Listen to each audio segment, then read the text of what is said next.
Assalamualaikum warahmatullahi wabarakatuh. Nah, semoga semuanya sehat selalu. Semoga keluarga di rumah juga terus diberikan kesehatan ya.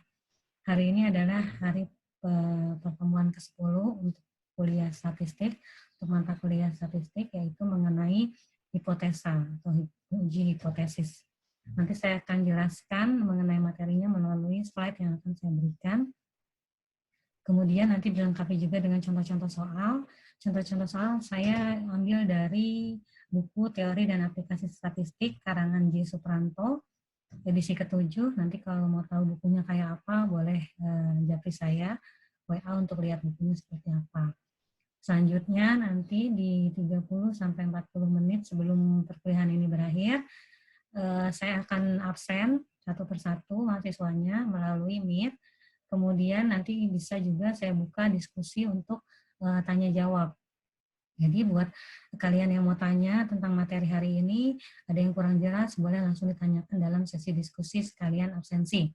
Oke, harusnya sudah jelas ya. Saya akan lanjut langsung ke materinya.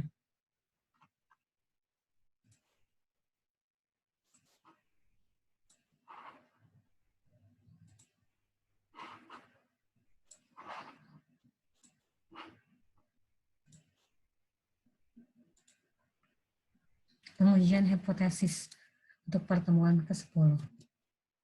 Ini ada pengertian teori dan kegunaan pendugaan atau hipotesis. Hipotesis pada dasarnya merupakan suatu proposisi atau anggapan yang mungkin benar dan sering digunakan sebagai dasar pembuatan keputusan atau pemecahan persoalan ataupun untuk dasar penelitian yang lebih lanjut. Biasanya kalau nanti kita melakukan penelitian, kalian nanti akan skripsi, kalian akan diminta untuk menyimpulkan atau menghipotesiskan penelitian kalian. Apakah penelitian kalian itu hasilnya seperti apa? Apakah ada pengaruh ataupun hasil dari penelitiannya itu nanti terangkum dalam hipotesis dari angka-angka yang sudah kalian olah.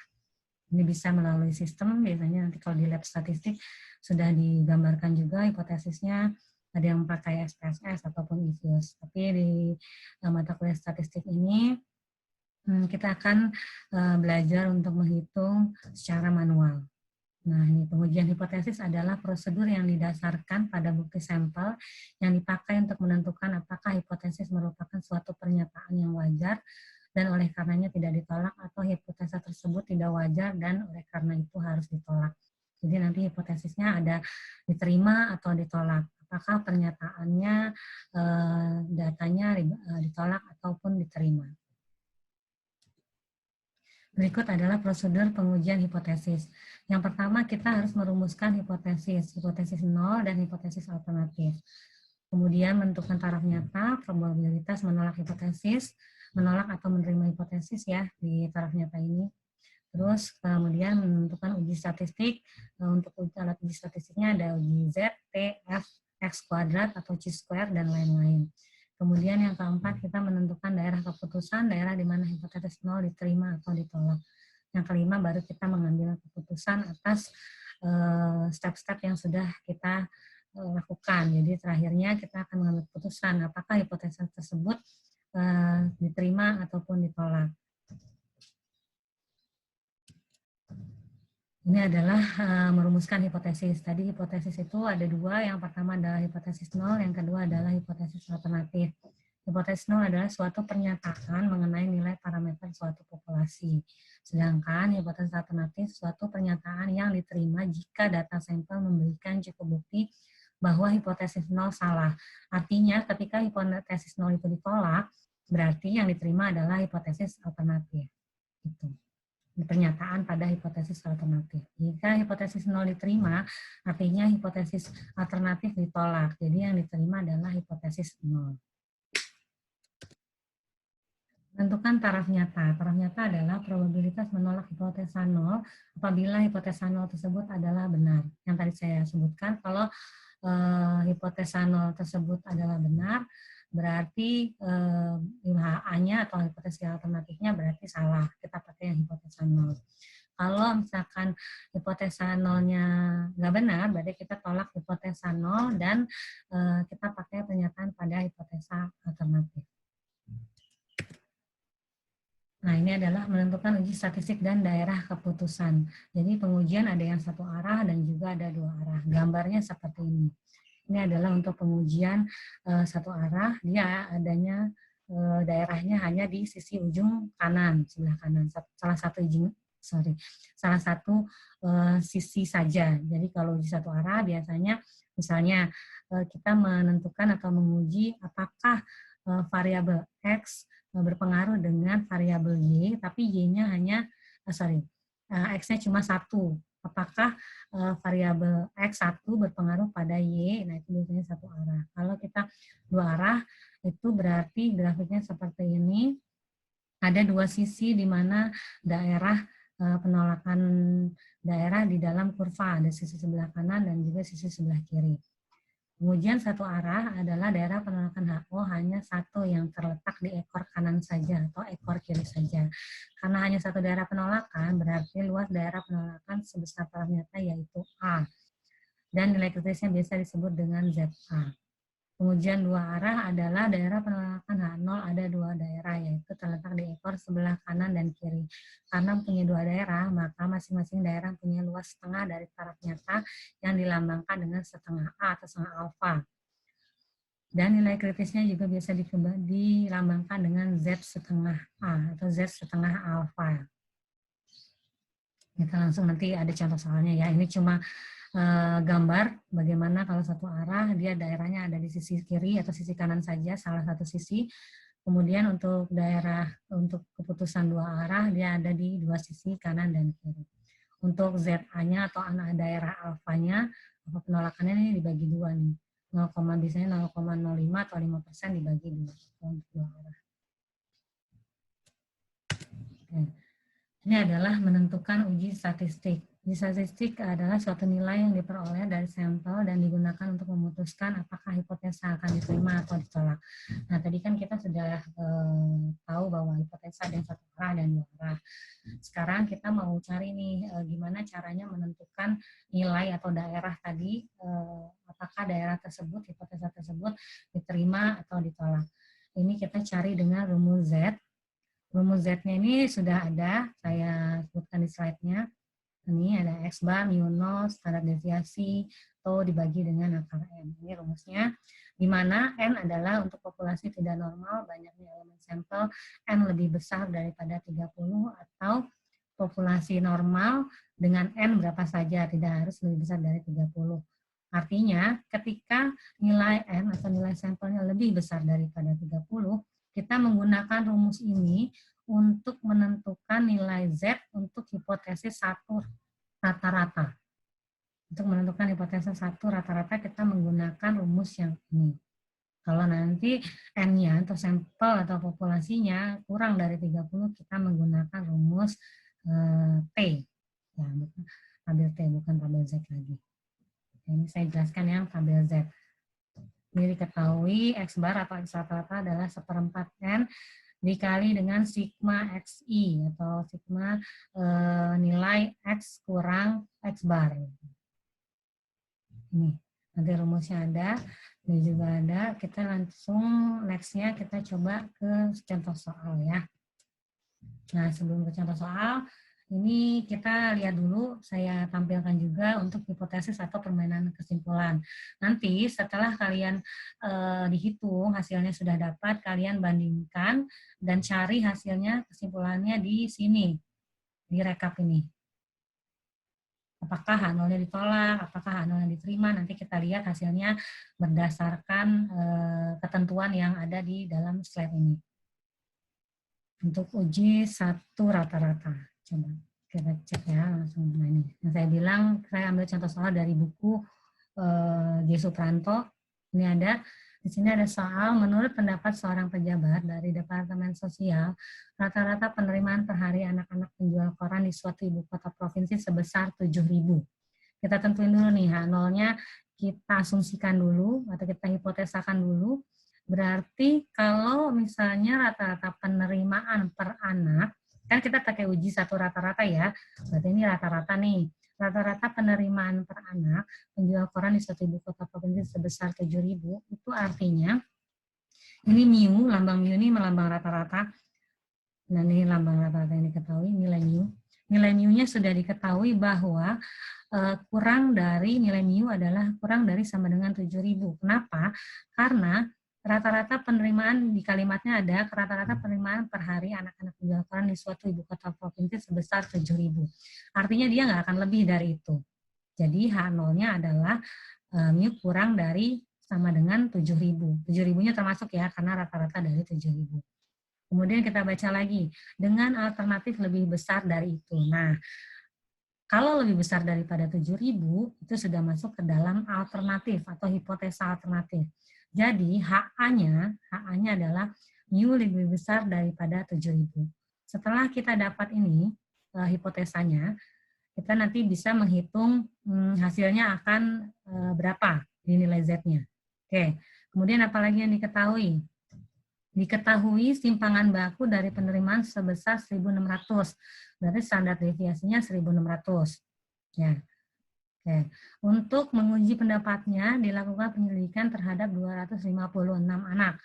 Berarti N-nya, total datanya adalah 256 yang dipilih secara acak. Ternyata diketahui rata-rata penerimaan mereka sebesar 7.100. Ini X bar. X bar rata-rata nih. X-bar-nya adalah 7.100. Dengan menggunakan alfa atau nilai signifikansi, tingkat signifikansi 5%, ujilah pendapat tersebut. Kita masukkan ke dalam rumus. Tadi X-bar-nya sudah diketahui 7.100 rata-ratanya. Kemudian kita masukin ke dalam rumus ini ya. Boleh rumus yang ini, boleh rumus yang ini. Kita masukkan ke dalam rumus ini. 7.100. Kemudian MIU 0. MIU 0-nya berapa? MIU 0-nya kan 7.000. Sudah diketahui juga. Rata-rata penerimaannya tadi. Hipotesa rata-ratanya 7.000. 7.100 dikurang 7.000 kita masukkan. Kemudian tadi R-nya. N-nya adalah sampelnya banyaknya berapa? Sampelnya adalah 256. Kita masukkan ke sini 256. Dan kemudian standar deviasi atau simpangan bakunya adalah 1.600. Sudah diketahui juga di dalam soal. Kita hitung, dapatlah hasilnya 1. Nah, kemudian kita tentukan nih daerahnya. Karena ini adalah hipotesis satu rata-rata, artinya adalah sama dengan satu arah, dia akan ada daerahnya, daerah hipotesanya adalah ada di sebelah satu sisi saja. Ini ada di sebelah kanan. Karena positif, jadi adanya di sebelah kanan. Berarti nilai Z-nya adalah 1,64. Dari mana 1,64? Kalian bisa lihat tabel Z. Di Z 5% itu ada 1,64. Saya buka tabel Z ya. Boleh dibuka tabel Z-nya ya. Atau kalau yang belum nanti saya kasih lagi tabel Z. Untuk kelas yang lain mungkin belum pernah dapat tabel Z. Kita buka bareng-bareng, kita lihat tabel Z-nya.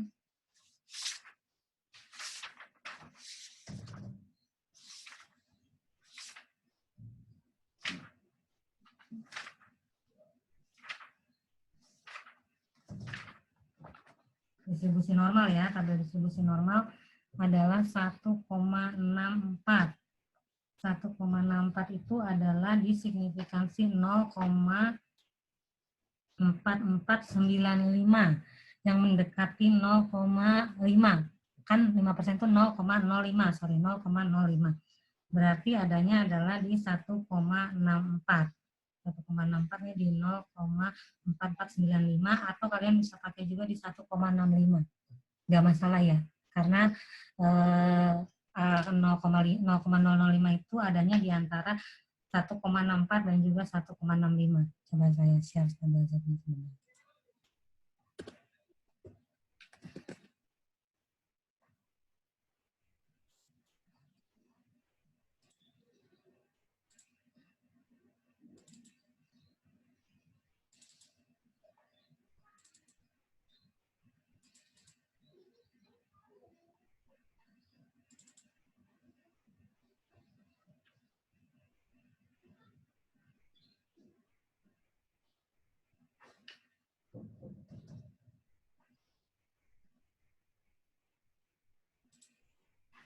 Oke, ini tabel Z-nya. Saya buka.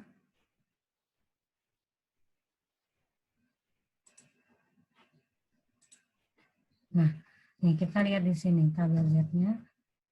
Kalian boleh hafalkan juga kalau misalkan di tingkat signifikansi 0,05 atau 5% itu nilainya adalah Z-nya pasti 1,64 atau 1,65.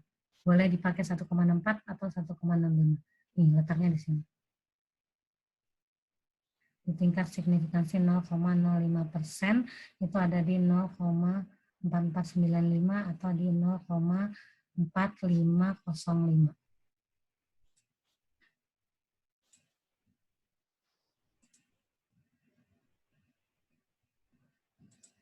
Ini ya, 1, di sini nilai Z-nya 1,6, lalu kita tarik ke sini, ini ada di 1,64 atau 1,65. Kenapa kita cari 0,4495?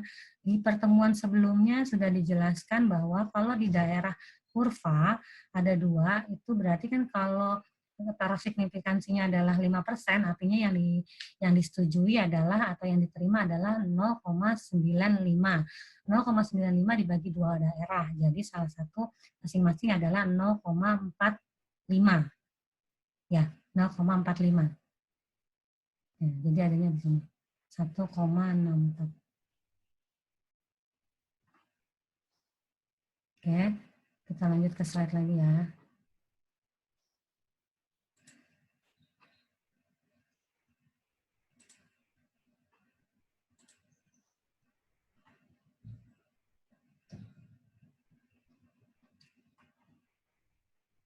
Nah, ini udah dapat nih. Sekarang nilai Z-nya sudah dimasukkan ke rumus. Z0-nya adalah 1.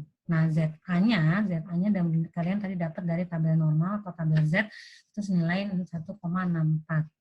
Kan 0,95 dibagi 2 ya. 0,95 dibagi 2, 5%. Itu dapatnya adalah ketika taraf signifikansi atau errornya sebesar alfanya 5%, Z-nya adalah 1,64.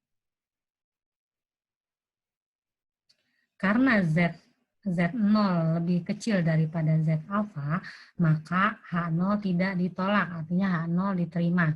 Kita lihat lagi ke slide yang ini.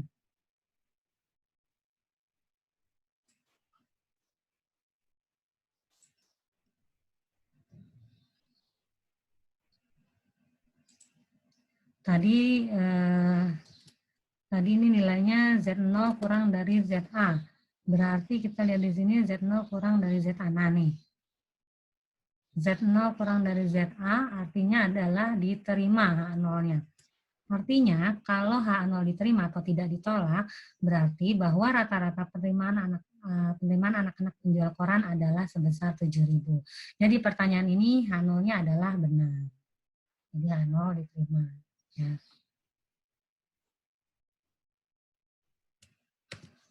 Oke.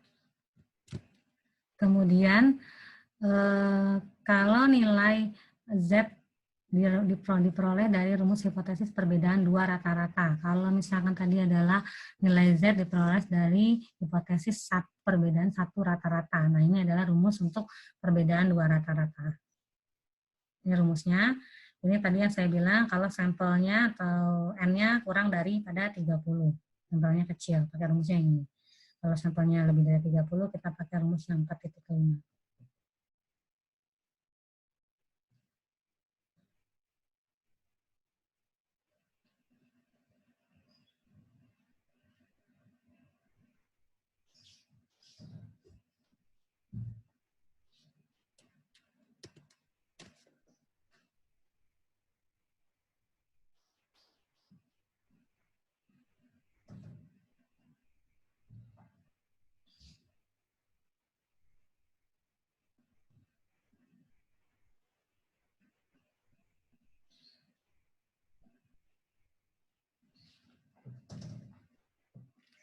Oke, ini pengujian hipotesisnya dan aturan permainan atau kesimpulan untuk uji dua rata-rata. Kalau tadi ada kesimpulannya juga atau pengujian aturan permainan atau pengujian hipotesis yang satu rata-rata. Kita sekarang ini adalah kesimpulan untuk pengujian hipotesis dan aturan permainan untuk dua rata-rata. Ini ketentuannya ini. Kita lihat langsung ke contoh soalnya lagi. Seorang pemilik toko yang menjual dua macam bola lampu merek A dan B. Kalau tadi kan cuma satu ya yang dijadiin soal, cuma cari dia tadi kalau nih penerimaan per anak. Jadi dia nggak ada pembandingnya, cuma satu doang hipotesisnya. Cuma anak-anak penjual koran di suatu ibu kota provinsi. Nah kalau ini ada dua. Menjual dua macam bola lampu merek A dan B, berpendapat bahwa tidak ada perbedaan rata-rata lamanya menyala bola lampu kedua merek tersebut. Nih kita tentukan lagi dulu. Nih katanya merek lampu A dan B nggak ada perbedaan rata-rata lamanya menyala bola lampu. Berarti kan mu1 dengan mu2 itu sama. Jadi mu1 sama dengan mu2 karena nggak ada perbedaan. Atau mu1 dikurang mu2 sama dengan 0. Kenapa sama dengan 0? Ya karena ketika nilai mu1 misalkan 5, mu2-nya 5, berarti kan 5 kurang 5 sama dengan 0. Jadi nggak ada perbedaan antara mu1 dan mu2. Berarti kalau H0-nya adalah mu1 sama dengan mu2, artinya hipotesis alternatifnya adalah kebalikan dari H0. Berarti mu1, hipotesanya adalah mu1 tidak sama dengan mu2, atau mu1 kurang mu2 tidak sama dengan 0.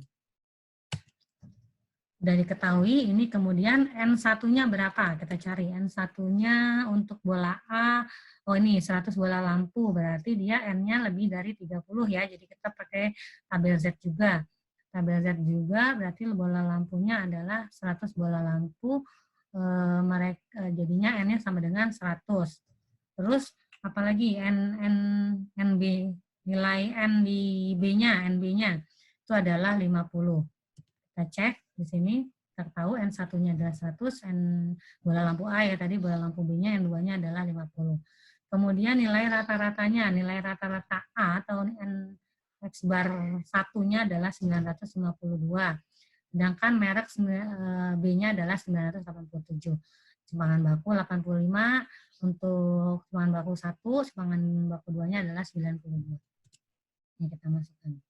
Ini kalau mau diganti AB juga nggak masalah, tapi kan di rumusnya dia keterangannya adalah 1 dan 2. Berarti ini X1 sudah ada, ini TOS 1 atau standar deviasi 1, 85.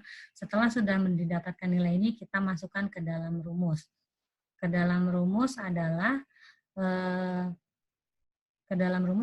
kita lihat di sini adalah X1, X bar 1 dikurang X bar 2, ini 952 dikurang 987, ini boleh langsung dimasukin aja ya. Kita dapat nilainya adalah min 2,5. Ini adalah nilai Z0. Sekarang kita cari Z alpha berdasarkan tabel Z atau tabel normal. Untuk alpha 5%, ini adalah Z alpha per 2-nya adalah 1,96. Kalau tadi kan adanya di sisi satu saja nih, kalau untuk satu arah atau satu rata-rata. Kalau dua rata-rata atau dua arah ini ada 2, jadi 0,05 dibagi 2. Berarti hasilnya adalah 0,025. Kita lihat lagi di tabel Z. Untuk 0,025,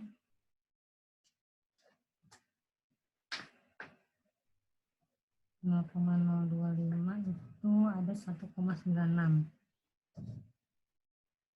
Nah,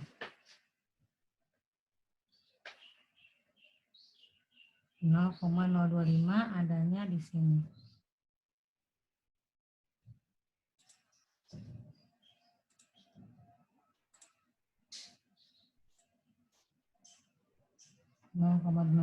adanya di sini 1,9 terus balik garis ke nilai 0,475. 0,475 ini adalah pembagian 2 dari 0,95.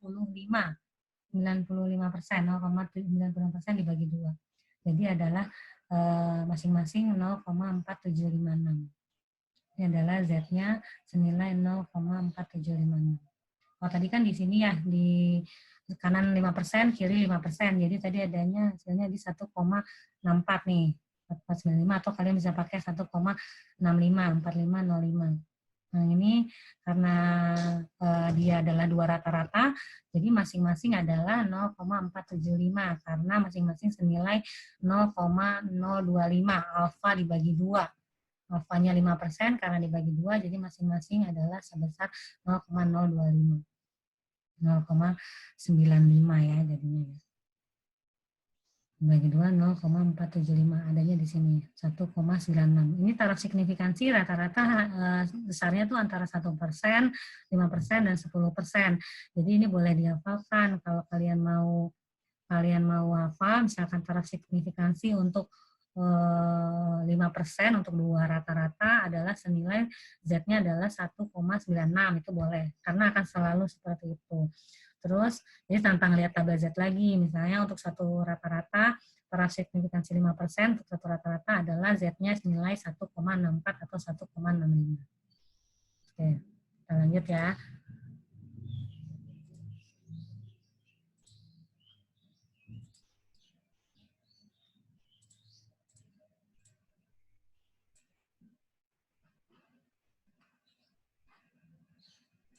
Tadi sampai ke hipotesis 2 rata-rata. Nah, tadi kita sudah dapat Z0-nya itu adalah minus 2,25. Terus Z min Z alfanya, alfa per 2-nya adalah min 1,96. Ya, min Z alfanya adalah min 1,96. Berarti min 2,25 adalah lebih kecil daripada 1,96. Maka H0 ditolak. Coba kita lihat. Apakah ketika Z0 kurang dari Z alfa, itu adalah H0-nya ditolak? Ini belum ada keterangannya ya, berarti kalau kita mau pakai Z tidak sama dengan atau sama dengan. Nah, nih kita pakai yang boleh pakai yang hipotesa yang pertama. Hipotesa yang pertama kan ketika tidak sama dengan nilai mu 1 dan mu 2-nya tidak sama dengan, atau ini apa namanya 1 kurang mu 2 tidak sama dengan 0, berarti nilainya adalah H0-nya ditolak, H1-nya HA-nya diterima. Kan tadi kalau tidak sama dengan ini nggak sama kan nilainya. Kalau nggak sama berarti hipotesanya adalah di H0-nya ditolak, HA-nya yang diterima. HA-nya yang diterima, HA yang diterima nih. Kan nggak sama nih. Berarti kalau HA-nya yang diterima, pernyataan ini adalah salah. Pernyataan yang benar adalah berarti rata-rata lamanya menyala dari bola lampu kedua merek tersebut tidak sama. Kan tadi kalau H0 adalah rata-rata lamanya bola lampu tersebut sama. Nah, kalau HA-nya berarti rata-rata lamanya menyala bola lampu tersebut tidak sama. Oke. Ya, kita bisa pakai ini Z0 sama Z alfanya nggak sama nilainya. Berarti H0 ditolak, HA-nya yang diterima. Next ya.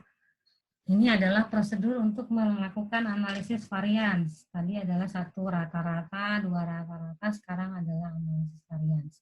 Gimana caranya melakukan analisis varians? Pertama adalah nyatakan hipotesis 0 dan hipotesis alternatif, tentukan taraf nyata, kemudian hitung, sampai terakhir adalah kita pakai tabel F. Kalau tadi adalah tabel Z, sekarang adalah tabel F. Dan kemudian adalah stok kita ambil hipotesanya. Langsung ke contoh soal ya. Nanti ada rumusnya juga di contoh soalnya.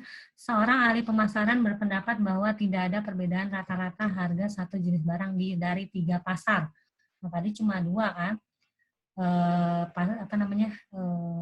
Perbandingannya cuma 2 tadi. Nah, ini adalah jenis barang dari 3 pasar. 3 pasar berarti lebih bervariasi. Kita pakai rumus yang varians. Dengan alternatif ada perbedaan. Untuk pengujian pendapatnya itu dilakukan penelitian terhadap harga barang per minggu selama 4 minggu dari 3 pasar. Artinya, K-nya itu adalah waktunya, K-nya itu adalah datanya, N-nya adalah waktunya. Berarti K-nya itu adalah 3, N-nya adalah 4.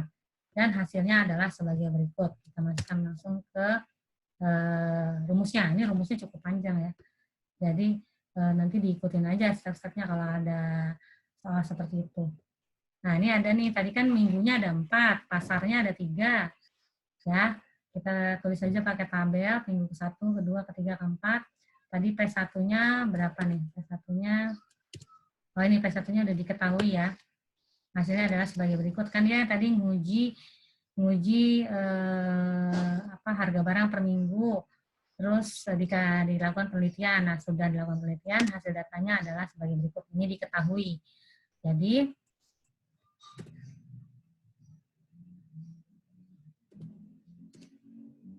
ini diketahui ya, harga di minggu ke-1, pasar 1 adalah sebesar 22. Ini harganya dalam ribuan ya, dalam ribuan rupiah.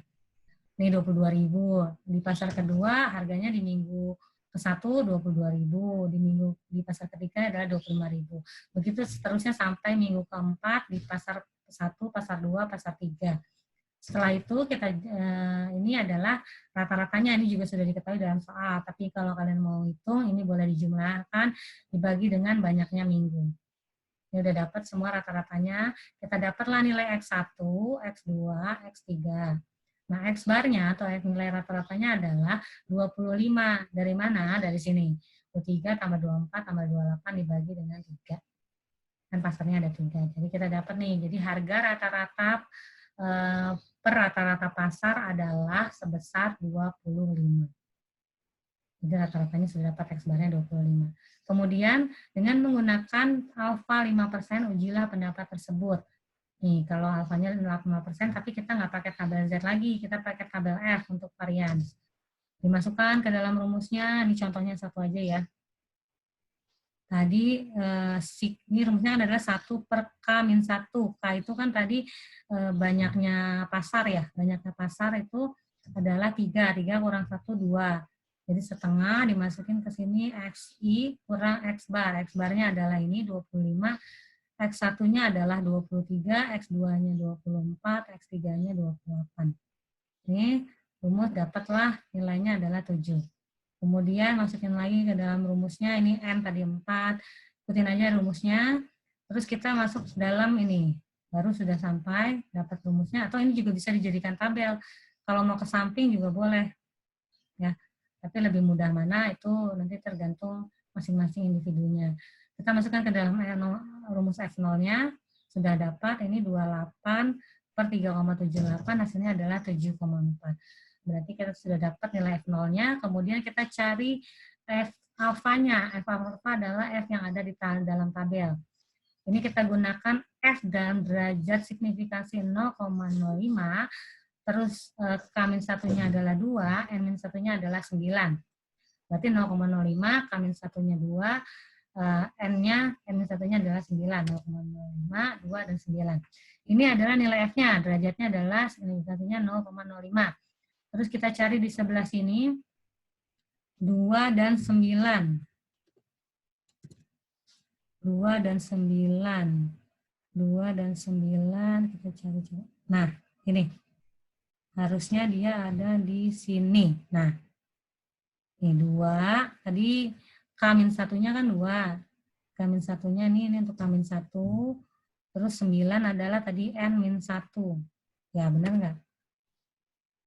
K-N-1, ya. N-1-nya kan 9. Coba N-nya, kita cari N-nya 9. N-1.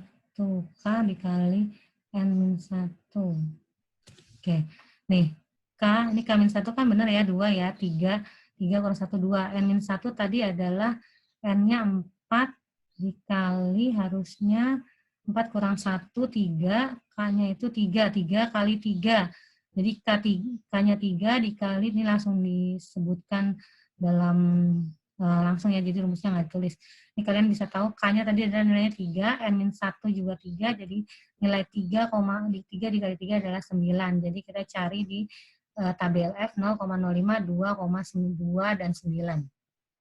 F-nya tadi saya ulangi ya, F-nya 0,05, terus ininya adalah K-1-nya adalah 2, kemudian koma 9 adanya di sini. Jadi nilai F alfanya adalah 4,26. 4,26. Kita masukkan, ini hasilnya adalah 4,26. Karena F0 adalah 7,41 dan lebih besar daripada F alfa, F ini 0,05, 2, dan 9, maka H0 ditolak. Hal ini berarti ada perbedaan rata-rata harga dari 3 pasar tersebut. Kita lihat tadi. asumsinya. Nah, ini berarti saat nilai F0 lebih besar daripada nilai F alfa, artinya H0 ditolak. Berarti ada perbedaan rata-rata harga pasar dari 3 pasar tersebut. H0-nya tadi kan bilang bahwa tidak ada tidak ada perbedaan rata-rata harga suatu jenis barang dari 3 pasar. Ini kan H0-nya ditolak, berarti ada perbedaan. Kalau misalkan F0-nya lebih kecil daripada F alfa, berarti H0-nya adalah diterima, berarti tidak ada perbedaan rata-rata harga dari 3 pasar tersebut. Ini rumus kurvanya, ini di 0,05, dia letaknya di sini, di satu sisi juga. Variance, ini 7,41, tadi dapat dari perhitungan. F0-nya ya, 7,41 atau 7,4, ini dibulatkan, 7,41. Jadi kalau kita balik, seandainya F0 lebih kecil daripada F alfa, berarti H0-nya diterima. Artinya tidak ada perbedaan rata-rata harga dari 3 pasar tersebut sesuai dengan pernyataan pada pertanyaan ini. Ini kan pernyataannya tidak ada perbedaan rata-rata. Karena ini H0-nya ditolak, berarti ada perbedaan rata-rata harga dari 3 pasar tersebut.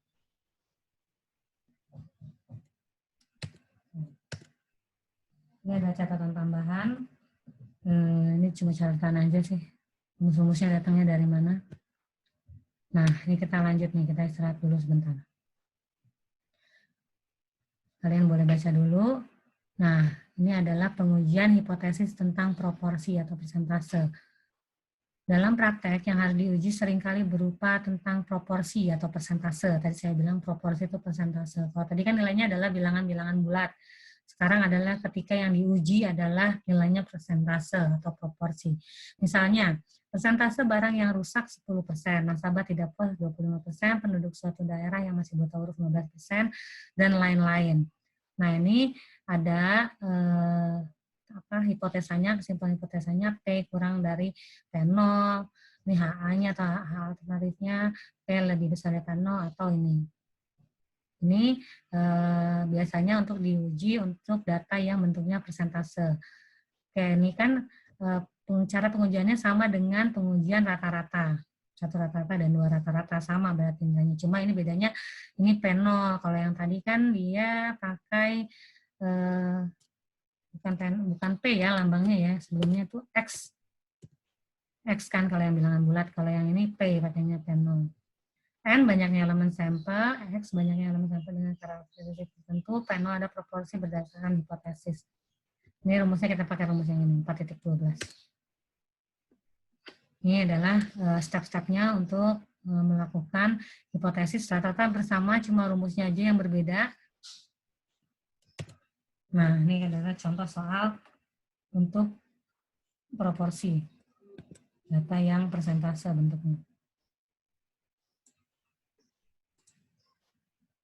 Ini ada seorang pejabat, Bang Bumidaya, berpendapat bahwa petani peminjam kredit Dimas yang belum mengembalikan kredit sebesar 70% dengan alternatif lebih kecil dari itu untuk menguji pendapatan sebanyak 25 orang petani. Kemudian diketahui juga nih alfanya sebesar 10%. Kita masukkan ke dalam rumus. Jadi ini udah ada di keterangan. Ini tahu dari mana H0 P lebih besar. H0 P lebih besar daripada 0,70. Kita lihat pernyataannya, apakah benar lebih besar daripada 0,70? Ya, jadi hipotesis yang diketahui atau hipotesis yang dicari adalah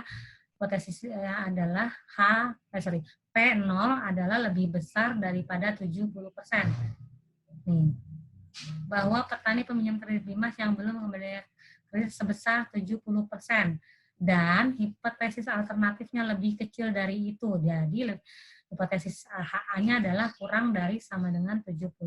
Kurang dari 70%. Nah, nih. H0-nya tadi kan lebih dari 0,70-nya masuk ya. HA-nya adalah kurang dari 70%. Terus N-nya sudah diketahui 225, X-nya adalah 150. Nah, 150 yang belum mengembalikan kredit. Terus alfanya tadi 10%, Z alfanya adalah 1,28. Kita lihat dari tabel normal untuk persentase atau tingkat errornya adalah 10%, 1,28. Tadi kan kalau yang tadi kan 5%. Kalau ini adalah 10%. Jadi 5% sekarang adalah 10%. Itu ada di 1,28, nilainya adalah 0, tabel Z ya. Tabel normal, tabel Z 0,1,28. Letaknya adalah di 0,3997 atau 0,40. Ya, karena kan 10% di sebelah kanan, 10% sebelah kiri. Jadi kita carinya yang satu sisi aja. Satu sisi aja berarti di derajat 0,4. 0,4 itu yang paling mendekati adalah nilainya di nilai Z 1,28 atau 0,3997. Ini coba lihat lagi. Kita ambil Z-nya 1,28. Ini 8, ini 1,2, 0,3997. Nilai yang mendekati 0,4. Ya, kan 80 dibagi 2, 0,4. 0,40, 0,4.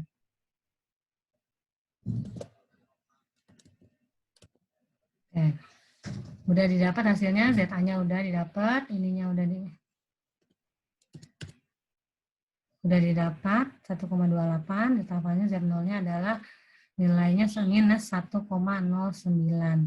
Berarti minus Z0 lebih besar daripada Z alfa, maka H0 tidak ditolak, berarti pendapat tersebut adalah benar.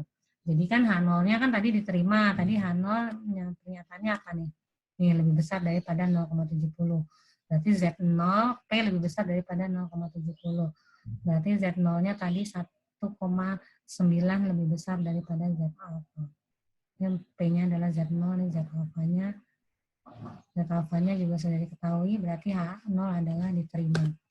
Diterima artinya adalah peta bahwa petani peminjam kredit BIMAS yang belum mengembalikan kreditnya adalah sebesar 70%.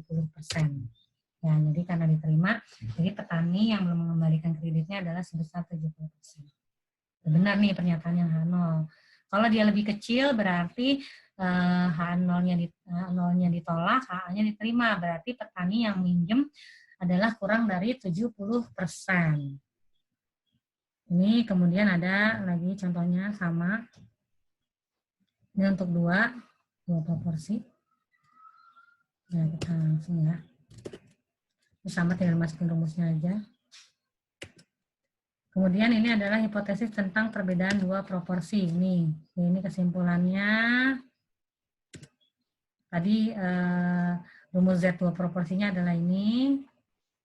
Kita masukkan lagi. Ini ada. Ini contoh soal untuk dua proporsi. Kemudian sama, ini kita tentukan dulu hipotesanya. Ini kita cari di tabel Z normal. Tadi ya saya bilang kalau 5%, 10% itu rata-rata yang dipakai. Jadi kalau dua proporsi alfanya dibagi 2, 0,025.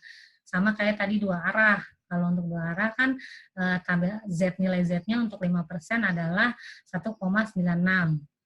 Ini nggak berubah nih dari tabel normal 1,96. Kalian masukkan, terus Z0-nya terletak di antara 1,96, berarti tidak ditolak atau H0-nya diterima. Bukan. Nih, nilainya sama nih, mau H0 sama HA, ini terletak di antara min 1,96 dan 1,9, di antara 1,96 dan juga minus 1,96. Nih, berarti H0-nya tidak ditolak atau diterima. Persentasenya wajib pajak yang belum bayar pajak dari dua daerah adalah sama. Dia ada di 0,71, 1,96. 0,71, 25. Oke. Z0 adalah terletak di antara minus 1,96 dan 1,96 atau minus 1,96. Kita lihat 0,71. Dia letaknya adanya di 0,71. Dia adanya di sini 1,96, 1,96. Oh iya, karena nilainya sama-sama 1,96 ya. Nah, kalau kita lihat 0,71 adanya di antara 1,96. 0,71. Z0 0,71 tuh adanya di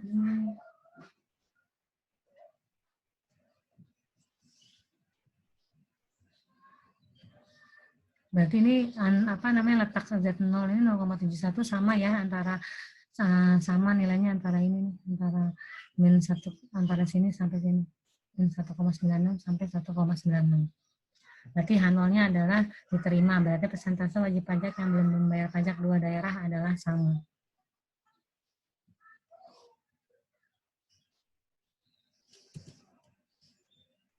Ini untuk lebih dari 2 proporsi, sama, tinggal masukin rumus saja. Nanti kalian lihat di kesimpulan. Coba kalau kita lihat 2 proporsi tadi, nah nih, kalau kita lihat P1 kurang P2 kurang dari sama dengan 0.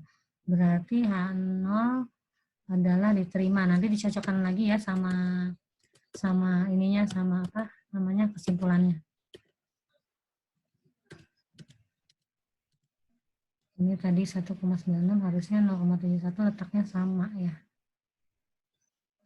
Oke. Ini adalah contoh soal lebih dari 2 proporsi, sama tinggal masukin rumusnya aja. Ini pakai tabel X kuadrat, C square, ada lagi tabelnya sendiri. Masukkan saja ke dalamnya, terus nanti kalau hipotesanya adalah sama, ini lebih besar, X0 kuadrat adalah lebih besar daripada X alpha, berarti H0-nya ditolak. Kalau kurang dari, berarti H0-nya diterima. Kemudian ada pengujian ketidaktergantungan dan ketepatan suatu fungsi. Ini ada contohnya, tingkat kepuasan. Kemudian dimasukkan juga ke dalam rumus. Ini hipotesis untuk 2 varian, sama juga semuanya. Jadi kita harus melihat bagaimana hipotesanya atau kesimpulannya ketika kita sudah mendapatkan hipotesa dan bagaimana rumus perhitungannya. Kalau sudah dapat, berarti itu sudah sudah benar pernyataan yang kita lakukan itu sudah benar, harus dicocokkan dengan hipotesa kesimpulan dan juga hasil dari rumus yang telah kita hitung. Dan kalau hipotesis 0 biasanya dari tabel baik tabel Z, tabel T, tabel Q square, tabel F. Nah, kalau FA atau alternatif adalah dari perhitungan. Oke. Untuk pertemuan hari ini sudah selesai pertemuan 10. Nanti kalau ada yang mau ditanya atau kurang jelas boleh ditanya setelah kalian tonton video ini, dan juga saya buka sesi tanya jawab di 30 menit sampai 40 menit sebelum perkuliahan berakhir. Oke, wassalamualaikum warahmatullahi wabarakatuh.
Aduh.